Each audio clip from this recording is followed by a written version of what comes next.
Hello बच्चों, चलिए प्रश्न को देखते हैं। यदि किसी दीर्घवृत्त की उत्केंद्रता 5/8 है और नाभियों के बीच की दूरी 10 है तो दीर्घवृत्त की नाभिलंब जीवा ज्ञात कीजिए। इस प्रश्न को हल करने के लिए जो मुख्य अवधारणा होगी, मुख्य अवधारणा, सबसे पहले हम जानेंगे जो दीर्घवृत्त का मानक समीकरण क्या होता है। जो दीर्घवृत्त का मानक समीकरण होता है वो होता है एक्स स्क्वायर बटे ए स्क्वायर धन वाई स्क्वायर बटे बी स्क्वायर बराबर एक के। और इनके यहां पर जो होता है ये जब होता है ए बड़ा होता है बी से, और इनके नाभियों के बीच की जो दूरी होती है, नाभियों के बीच की दूरी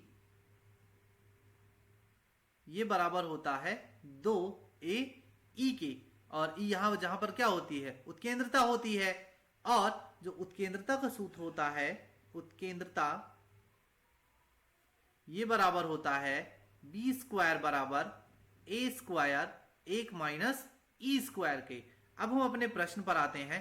प्रश्न में दिया गया है एक दीर्घवृत्त की उत्केंद्रता मतलब ई दिया गया है 5/8 और नाभियों के बीच की दूरी 10 दी हुई है।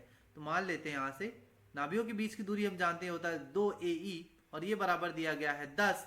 तो यहां से हो जाएगा ई का मान रख देंगे 2 गुड़े ए गुड़े ई का मान 5/8 बराबर 10 के। तो यहां से हम देखेंगे कि 2a बराबर हमें मिल जाएगा 10 गुड़े 8 बटे 5 के। तो यहां से a बराबर हमें मिल जाएगा 10 गुड़े 8 बटे 5 गुड़े 2। तो 5 दूना 10, इससे कट जाएगा। तो a बराबर हमें क्या मिल जाएगा 8 के। यहां से हमें मिल गया a बराबर 8।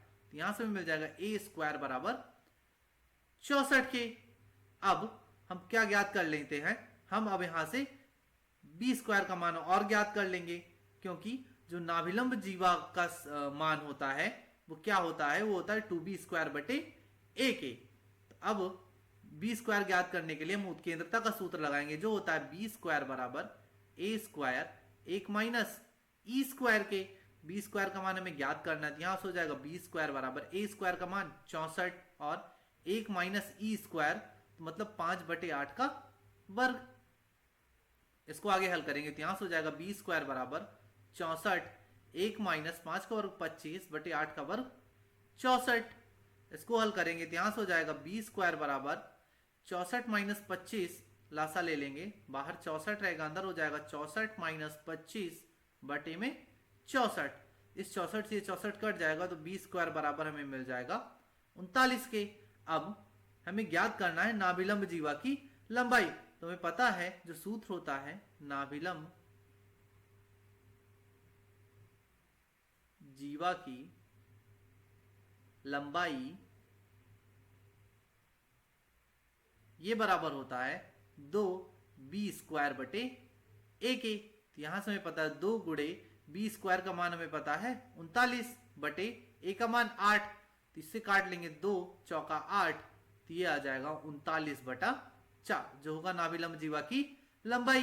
तो दिए गए प्रश्न का उपयुक्त उत्तर होगा 39/4। आशा करते हैं आपको समझ आया होगा। धन्यवाद।